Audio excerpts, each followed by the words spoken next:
Zuko Alone is widely regarded as the best episode in Avatar history, if not the best episode in cartoon history. Written by series veteran Elizabeth Welch Ehas, Zuko Alone is, in my opinion, a masterclass in character development that proudly wears its influences on its sleeve.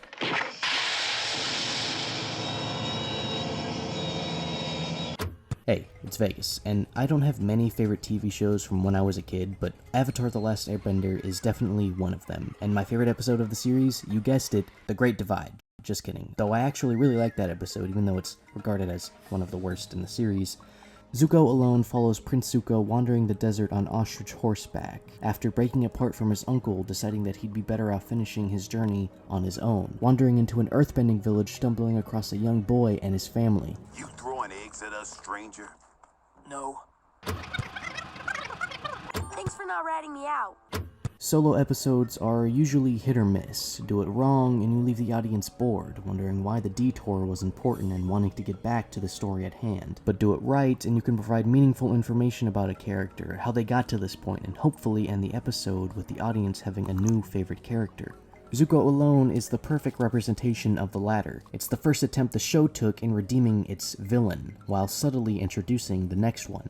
Throughout the episode, Zuko is burdened with flashbacks of his childhood, of his uncle losing his son during the war, the lessons of respect his mother taught him, and most importantly, of his sister, Azula. Azula is meant to be the foil of Zuko. She teases him, lies to him, and is just overall mean to him. A scene that I think perfectly represents the two characters is when the two are given gifts from their uncle. Zuko is given a dagger while Azula is given a doll. You see, Azula is actually very smart for her age. She's naturally gifted in the art of firebending and is very skilled when it comes to strategy on the battlefield, but is only acknowledged by her father, and when it comes to her uncle, while Zuko has always had to fight for his father's approval and is seen as weak by the others around him because he shows compassion. Which is why in the episodes before this, he's shown to be one-track minded, fixated on capturing the Avatar to prove his worth to the Fire Nation and ultimately his father. And now, when presented with a choice to help a family in need, takes it. We see that unlike his sister who would much rather burn the town to the ground, this episode gives us the opportunity to show us who Zuko really is. He helps the family rebuild their roof in exchange for food and shelter, and we see that, maybe Zuko isn't as bad as we were led to believe, at least compared to her.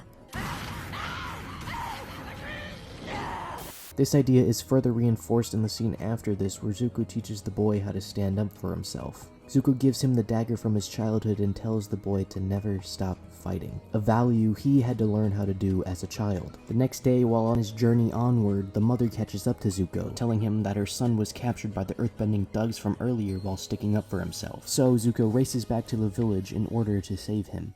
Now, the man with no name protecting a village trope has been done many times in media over the years, almost to nauseating extent. The hero shows up at the last minute and defeats the bad guy, saving the town, and is showered with gifts and praise. But in this children's show, the writers boldly turn that trope on its head. Zuko tries his best to take down the thugs without using his firebending, but is ultimately overpowered by the lead earthbender. So, in order to save the kid and drive the earthbenders away from the village, Zuko has no choice but to resort to his firebending, even though he knows it will make him hated. This episode is a case of the misunderstood hero done right, because even though he successfully defended the village, declaring himself to be the Prince Zuko, the townsfolk laugh in his face, and resent him for what the Fire Nation has done, banishing him once again from ever returning, even though he did the right thing, showing who he really is. Zuko is back where he started, seen as nothing more but a heartless outcast like his father, left to wander the desert alone.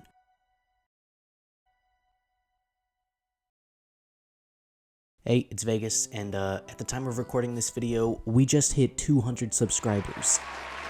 What?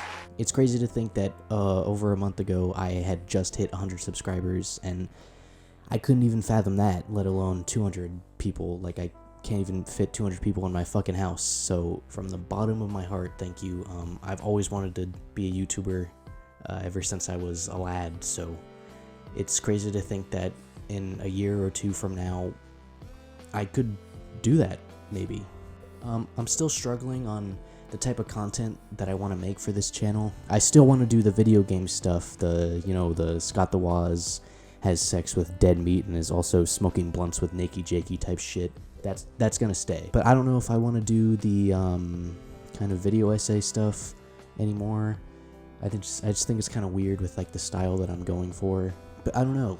I could start another channel for that if y'all want to see that, or you know, I could even do like a let's play channel. I definitely want to start Twitch streaming as well.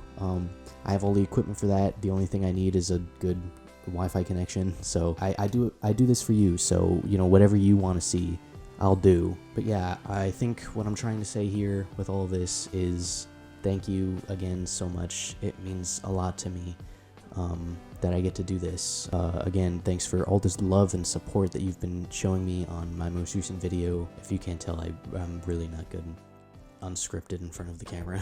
Okay, that's it. I love all of you, and I'll see you next time. Bye. Holy shit. Are you kidding me?